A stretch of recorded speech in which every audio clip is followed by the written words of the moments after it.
Hello and welcome. I'm your host, Elizibar. This is a review of Mercy number 4, and I kind of agonized over this very macabre cover. Like, once I realized exactly what I was looking at, I'm like, holy moly, that's the main cover? Like, seriously. Seriously. That's pretty gory for a comic book cover. I'm going to kind of avoid showing anything too grody out here, so I'm like looking for something I can show. Yeah. Hey, this'll work. So, the thing that makes this review difficult is at this point, I feel like, we're on issue 4, and either you, right there, oh, that's right, there we go, right there, are already reading this, or it just doesn't interest you. So while I'm going to talk a little bit about the book here, and it's a very quick review because the review is just going to be like, lots of cool stuff happens. We learn more about the people hunting the monsters. We learn more about the monsters. We learn more about the monsters' relationships to humans. We learn more about the interpersonal relationships between different humans. Like the one dude and the little orphan girl. Like, we learn all that kind of stuff. And that's about it. We get to see the Devil of Woodbridge or whatever it was called. Like, we get to meet that thing, see it in action. Uh, I love some of the little details, you know? The little painting in the background there. Like, there's just a lot of beautiful little touches here.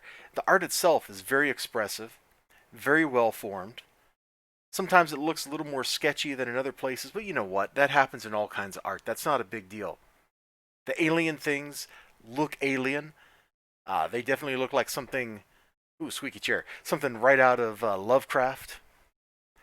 People's faces definitely carry, their expressions.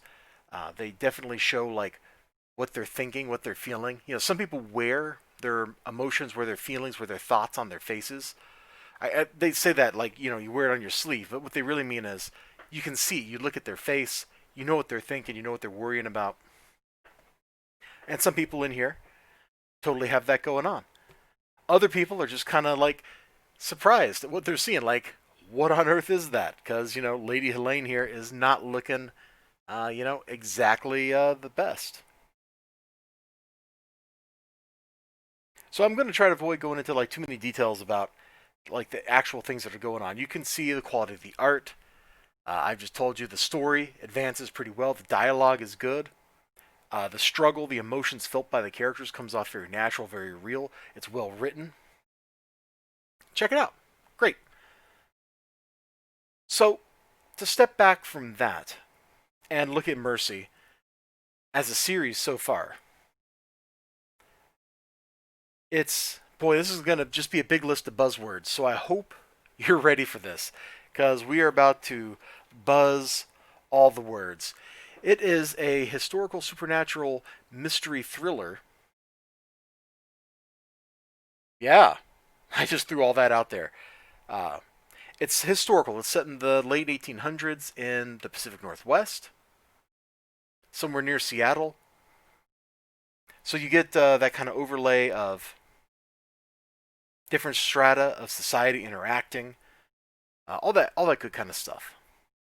If you're wondering why I didn't show more of the book, this particular issue, it's because there's basically every other page has either something that's a little risque or something that's kind of gory or gross.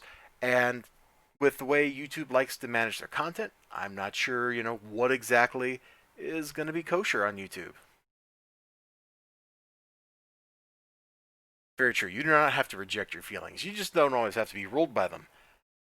It's a great little book. The historical part, I feel like it's being written by by someone who's not an American because it doesn't quite feel like how American society worked in the late 1800s. It feels more like somebody watched a BBC show about America. You know what I'm saying? Like, there's that little translation layer in there that feels a little odd. But, you know, having just watched, what was that movie? First Cow, about the first cow in whatever territory they were in. I've already forgotten. It was somewhere kind of like in the Northwest. Like, I watched that movie. And you know what? What's going on in here is close enough to the way the rich guy was depicted in that movie, which is close enough to reality. Like, it's believable. It builds like a nice level of social tension, which can be really hard to do sometimes. The mystery keeps deepening. You learn that there's the Devil of Woodbridge, and you also learn that Lady Helene and her butler, like this is all first issue stuff, I'm not surprising you with anything here, are not quite what they seem. And then we learn that these two things tie together. We learn that there's this group coming in and is hunting those things, whatever they are. There's a little girl, and she sees Lady Helene, and she believes Lady Helene is her mother. And so you get like some interesting tension there because at first she's only tolerated because Lady Helene's butler dude wants to use the little girl as cover to let them do things. You know, buying goodwill among the people. So there's all kinds of layers and depth. There's this brother and sister. There's a brothel. There's a dinner party. Like every kind of scene you can imagine in small town with rich people life is slowly playing out. You get like the little social combat at the dinner party where Lady Helene has to navigate the social mores as well as her biological ones.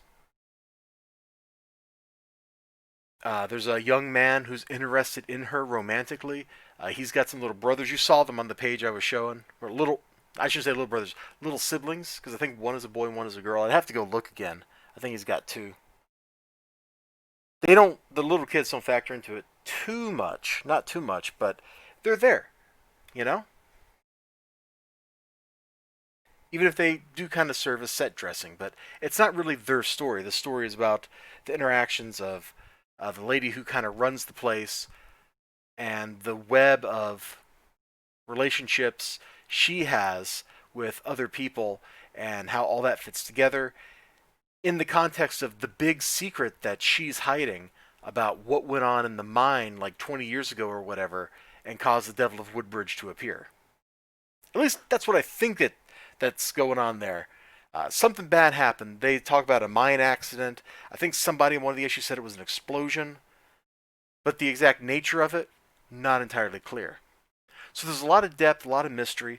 The pacing is spot on in every issue. The art is great. It's expressive. It's well drawn. The coloring style fits it perfectly. It feels a little otherworldly, which I think is entirely appropriate. And that's Mercy. So if any of that, absolutely any of that sounds like something you're interested in, you know, whether it's like, oh, a historical thing, or oh, a supernatural mystery, or ooh, a supernatural thriller, ooh, there's some horror elements, it feels a little Lovecraftian in places. You know, if any of that sounds like your jam, you should probably be checking the book out because it's in there. It's in the book, and you should check it out. If none of that sounds like your jam, okay, that's legit. You should go read the books you want to read and not books that somebody's telling you to read. Uh, you know, I'm not here to force you to do anything, but I really like the book, and I hope that's coming across. You all have a great day, great night, great whatever you got going on. I sure hope to see you again next time. Until then, bye bye. Take care of yourselves, and yeah, be excellent.